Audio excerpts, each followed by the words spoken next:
बोरगाव येथील शेतवस्तीवरील नागरिकांना मूलभूत सुविधा अभावी होते परवड. प्रशासनाच्या दुर्लक्षामुळे नागरिक लहान मुलांचे भविष्य अंधारात, तर प्रशासनाने लक्ष देण्याची गरज. जालन्यातील बोरगाव या ठिकाणी असलेल्या एका शेतवस्तीवर असलेल्या नागरिकांची आजही प्रशासनाची कुठलीच योजना यांच्यापर्यंत पोहोचली नसल्याचं येथील नागरिकांनी म्हटलंय. तर बाजूलाच असलेल्या पाण्याच्या टाकी आहे, मात्र त्यांना त्या टाकीचे पाणी मिळत नाही. तर दुसरीकडे डोंगर बाजूला राहणाऱ्या शेतामध्ये असणाऱ्या नागरिकांना लाईट नसल्याने रात्री जीव मुठीत धरून रात्र काढावे लागते. कारण या ठिकाणी रात्रीच्या वेळेला हिंस्र पशु तसेच विषारी साप यापासून जीव मुठीत धरून रात्र काढावे लागत आहे. तर या ठिकाणी शेतवस्तीत लोकांना मीटर दिलेत, मात्र त्यांना अजूनपर्यंत वीज कनेक्शन मिळालं नसल्याचं पाहायला मिळालंय. या ठिकाणी काही पोल देखील खाली पडलेल्या अवस्थेत दिसून आलेत. घरांना मीटर देखील लावलेले दिसून आलेत, मात्र याला वीज कनेक्शन नसल्याचं येथील नागरिकांनी सांगितलं आहे. तसेच रस्ते, पाणी, नाल्या, वीज, घरकुल आदी या शासनाने दिलेल्या कुठल्याच योजना आत्तापर्यंत तरी या शेतवस्तीवर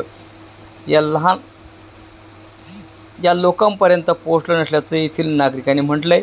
तर यावेळी सामाजिक कार्यकर्ते प्रल्हाद पडूळ यांनी यावेळी या नागरिकांची भेट घेतली. यावेळी प्रल्हाद पडूळ यांनी म्हटलं आहे की प्रशासन एवढ्या सुविधा देतात, मात्र मग शेतवस्तीतील लोकांची भेट घेतली. यावेळी बोलताना म्हणाले की सरकार योजना राबवतात, ते गावापर्यंत पोहोचत नाही आणि पोहोचल्या तर धनदांडके ते मिळू देत नसल्याचं म्हटलं आहे.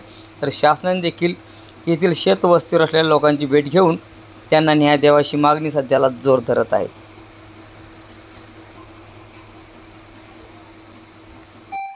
ताई, मला हे सांगा, काय समस्या आहे तुमची, काय प्रॉब्लेम आहे? लाईन पाहिजे, अच्छा, घरकुल पाहिजे, बरं कुडाचे घर आहेत, बरं. शासनाचे स्कीम वगैरे मिळतेच का तुम्हाला? मीटर लावले तर आता आमच्याकडून पैसे घेतले काढून. का काय सांगणार तुम्ही? मी आशामती मोकिंदा साबळे राहणार ढगी. बरं, शासनाच्या कुठल्या योजना पोहोचल्यात का आमच्यापर्यंत आज सरकारच्या योजना कोणत्याही पोहोचलेल्या नाहीत. बरं, काय काय समस्या आहेत तुमच्या? आम्हाला घरकुल नाही आणि लाईट वीज बी नाही, आणि आमच्यावर लाईट वीज असताना पण मीटर असताना पण आमच्यावर खोटे गुन्हे दाखल केलेले आहेत. नेमका गुन्हा दाखल कोण केला तुमच्यावर? लाईनमन आणि इंजिनियर. मीटर तर आहे ना तुमच्यापाशी? हा, मीटर आहे, तर पण आता घरकुलच नाही, ते झाडाला लटकून दिलेले आहेत. कुडाचे घर आहेत. आतापर्यंत आमच्याकडे कोणतीच योजना आदिवासी म्हणून आलेली नाही गावामधून. मीटर चालू आहे का बंद आहे सध्या? बंद आहे. बंद असताना पण आमच्याकडे बिल यायला लागले, याचं काय कारण आहे? बरं, आता तुमची मागणी काय आता शासनाला? शासनाला काय मागणी? आम्हाला घरकुल सरकारने द्यावा. आतापर्यंत अजून घरकुल नाही आलेलं. आमच्या म्हाताऱ्याची पिढी मरून गेली तरी पण घरकुल आलेलं नाही, तर आता आमची पिढी अशी जायच्या मागे. बरं, मग काय आशामती मोकिंदा साबळे इथे उभे आहात, त्यांच्यासोबत उभे आहात. काय या लोकांची समस्या आहे, काय यावर तुमची प्रतिक्रिया आहे? खरोखरच आदिवासी समाज हा खूप मागासलेला समाज आहे, शिक्षणापासून वंचित आहे.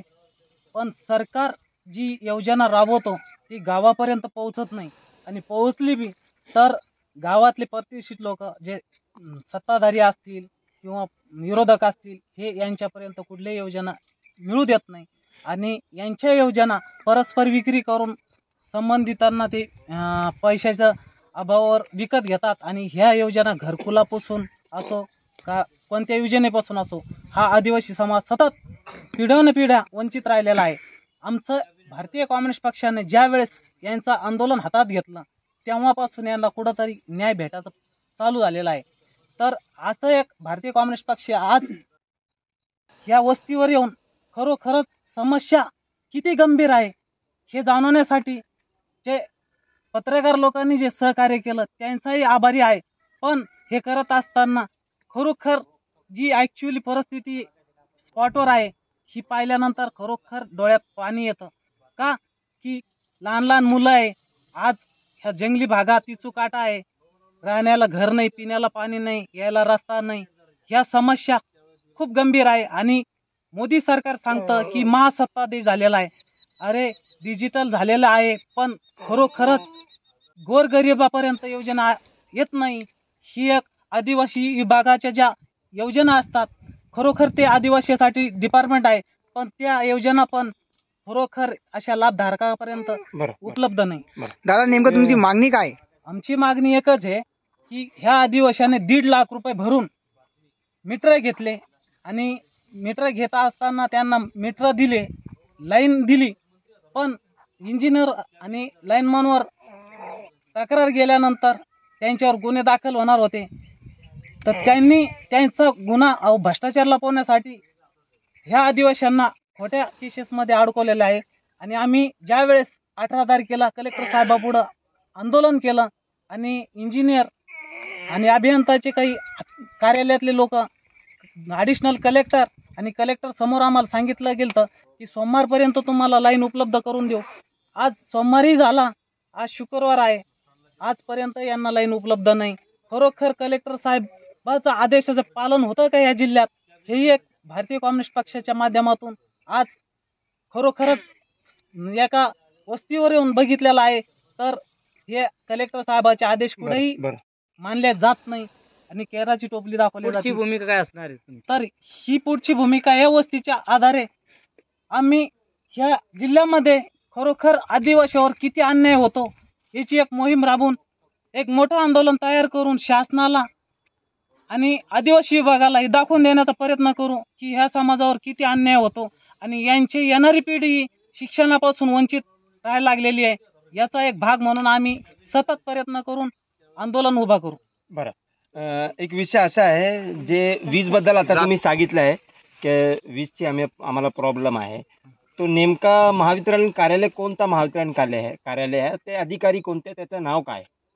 इथं ज्यावेळेस यांचा कोटेशन भरण्यासाठी डीपी फिट केलता, यांच्याकडून लाईनमनना आणि इंजिनियरना 1.5 लाख रुपये घेतले.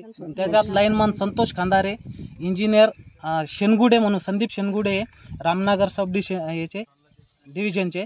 तर त्यांनी यांच्याकडून पैसे घेऊन लाईनचा ट्रान्सफॉर्मर उभा केलता आणि ते उभा केल्यानंतर एक तक्रार गेल्यानंतर लाईनमनवर आणि इंजिनियरवर गुन्हा दाखल करा म्हणून ऑनलाईन तक्रार गेल्यानंतर त्यांच्या लक्षात आलं की आपण या प्रकरणामध्ये अडकू शकतो, म्हणून त्यांनी ते प्रकरण दाबून ह्या आदिवासीवर खोटे गुन्हे दाखल केले आणि जो ट्रान्सफॉर्मर त्यांनी उभा केलता त्याचे तार खंबे तोडून त्यांनी ते लांबपास केलेला आहे. आणि काल जी इन्क्वायरी कमिशन अधिकाऱ्याकडून जी बसली होती त्याच्या चौकशीमध्ये त्याच अधिकाऱ्याने यांना सांगितलं की तुम्ही डीपी कुठं लपवून टाकला आणि कुठून आणला हे आम्हाला दाखवा. खरोखर हे आदिवासी डीपी आणू शकते का? लाईनमन खंबे चोरून आणून उभा करू शकते का? मग आमचं म्हणणं एकच आहे, ह्या अधिकाऱ्यांनी जे खोटे गुन्हे दाखल केले त्या अधिकाऱ्यावर गुन्हे दाखल करून ह्या आदिवासींना न्याय मिळवून द्यावा, एवढीच एक अपेक्षा आहे. काय नाव तुमचं? मी भारतीय कम्युनिस्ट पक्षाचा जिल्हा सेक्रेटरी कॉम्रेड प्रल्हाद पडू.